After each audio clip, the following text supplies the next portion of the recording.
Hi friends, welcome to Saran Mega's Kitchen. வீடியோக்குள்ள போறதுக்கு முன்னாடி Saran Mega's channel subscribe பண்ணாதவங்க subscribe பண்ணிக்கோங்க. மறக்காம அந்த bell பட்டனை press பண்ணிக்கோங்க. Hi viewers, பொங்கல் ஸ்பெஷல் சக்கரை பொங்கல் எப்படி நம்ம மண் பாத்திரத்துல செய்யலாம் அப்படினு பார்க்கலாம். ஃபர்ஸ்ட் அதுக்கு தேவையான அளவு அரிசி நம்ம எடுத்துப்போம். பாருங்க நான் 1 கிளாஸ் அரிசி எடுத்துர்க்கேன். 1/4 கப் பாசிப்பருப்பு எடுத்துர்க்கேன். வறுத்த பாசிப்பருப்பு. இப்போ நம்ம இதை ஊற வச்சுப்போம். ஃபர்ஸ்ட் தண்ணி ஊத்திட்டு வாஷ் பண்ணிப்போம்.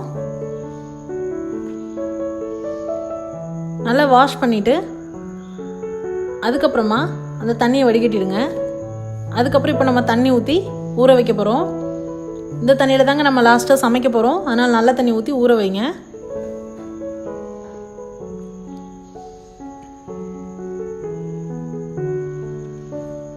ஒரு 1/2 hour ஊறட்டும், அப்படியே விட்டுருங்க. இப்போ பொங்கல் செய்யறதுக்கு என்னென்ன பொருள் தேவை நம்ம பார்த்துருவோம். ஊறின அரிசி, நாட்டு சக்கரை நான் 2 கப் எடுத்திருக்கேன். முந்திரி, திராட்சை தேவையான அளவு, ஏலக்காய் தூள், நெய் தேவையான அளவு. இப்போ பாத்திரத்தை எந்த பாத்திரத்தில் சமைக்க போகிறீங்களோ அந்த பாத்திரத்தை ஸ்டவ்வில் வச்சுட்டு நம்ம அரிசி ஊற வச்சு எடுத்திருந்த அந்த தண்ணி தான் நம்ம இப்போ எடுத்துக்க போகிறோம். ஒரு 1.5 கிளாஸ், அதாவது 1.25 கிளாஸ் நம்ம வந்து பாசிப்பருப்பு இருக்குங்களா, பாசிப்பருப்பு அரிசியெல்லாம் சேர்த்து. ஸோ நம்ம ஒரு 5 கிளாஸ் தண்ணி ஊற்றிக்க போகிறோம்.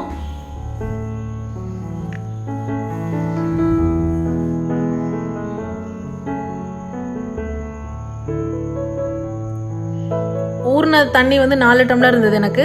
ப்ளஸ் நான் எக்ஸ்ட்ரா 1 டம்ளர் தண்ணி ஊற்றுறேன். மொத்தம் 5 டம்ளர். நீங்கள் பால் சேர்த்து செய்யணும் அப்படின்னா 4 டம்ளர் தண்ணி 1 டம்ளர் பால் சேர்த்துக்கோங்க.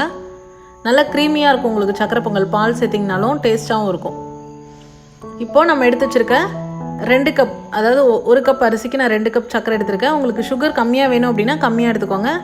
ஜஸ்ட் கொஞ்சமாக தண்ணி ஊற்றி அதை கரைச்சிட்டு அதில் இருக்கக்கூடிய தூசை நம்ம வடிகட்டுறதுக்காக நம்ம இதை ஸ்டவ்வில் வச்சுருக்கோம்.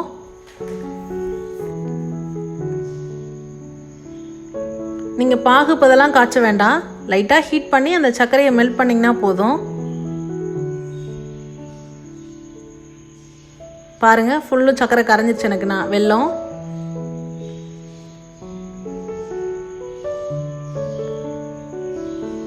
அதுக்கிடையில் நம்மளோட தண்ணி கொதிச்சிருச்சுங்க. அரிசி நம்ம போட்டுருவோம். அரிசி பருப்பு 2ஐயும் போட்டுருவோம். நீங்கள் நிறைய பேர்த்துக்கு செய்கிறீங்க அப்படின்னா ஃபர்ஸ்ட் வந்து பருப்பை தனியாக வேக வச்சுட்டு அதுக்கப்புறம் பருப்பு 1/2 குக் ஆனதுக்கப்புறமா அரிசி போடுங்க. நான் கம்மியான குவான்டிட்டி செய்கிறதுனால 2 ஒன்றா சேர்த்து பண்ணுறேன். அதே மாதிரி பாசிப்பருப்பு வறுக்கும் போது லைட்டாக 1 ஸ்பூன் நெய் விட்டுட்டு வறுத்தீங்க அப்படின்னா உங்களுக்கு மணமாக இருக்கும்.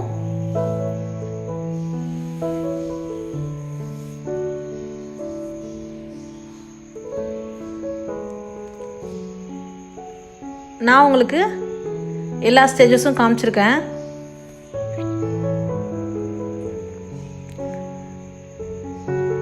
தட்டு எதுவும் போட்டு மூட வேணாம், ஓப்பனாக விட்டுருங்க. அப்பப்போ இடையில கிளறி விட்டுட்டே இருங்க, அடி பிடிக்காமல் இருக்கும்.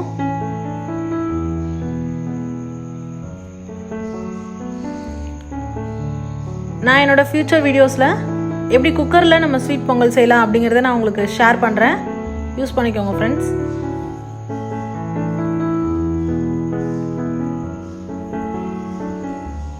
எப்போவுமே இந்த தண்ணி அளவு ஞாபகம் வச்சுக்கோங்க. 1 டம்ளர் அரிசி அப்படின்னா 4லேருந்து 4.5 டம்ளர் தண்ணி விடலாம்.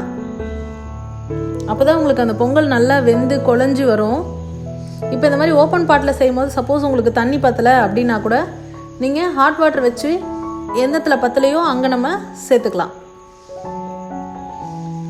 நான் உங்களுக்கு எல்லா ஸ்டேஜஸும் காமிக்கணுன்றதுக்காக நான் உங்களுக்கு காமிச்சிட்டு வரேன். உங்களுக்கு டிஃப்ரென்ஸ் தெரியும்னு நினைக்கிறேன். பாருங்கள், கொஞ்சம் கொஞ்சமாக அந்த தண்ணி குறைஞ்சி அரிசி வெந்து வருது.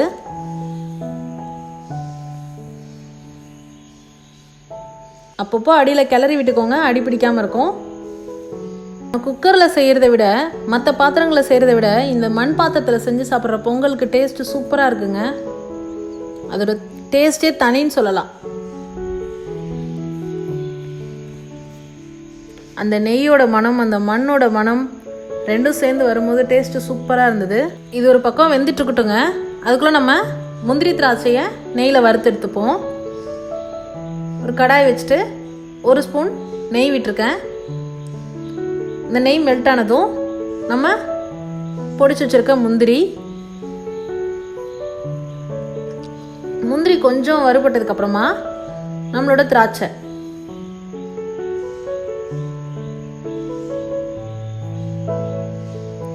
திராட்சை போட்டோன்னே நல்லா பலூன் மாதிரி உப்பி வருங்க. அந்த ஸ்டேஜ் வந்ததுக்கப்புறம் ஸ்டவ் ஆஃப் பண்ணிவிடுங்க.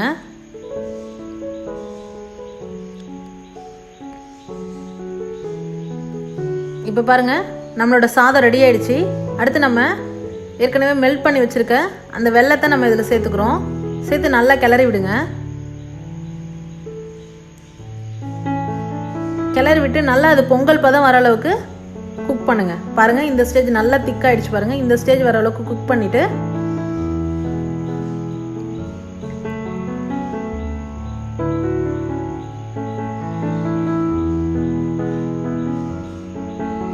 ஏலக்காய் தூள்,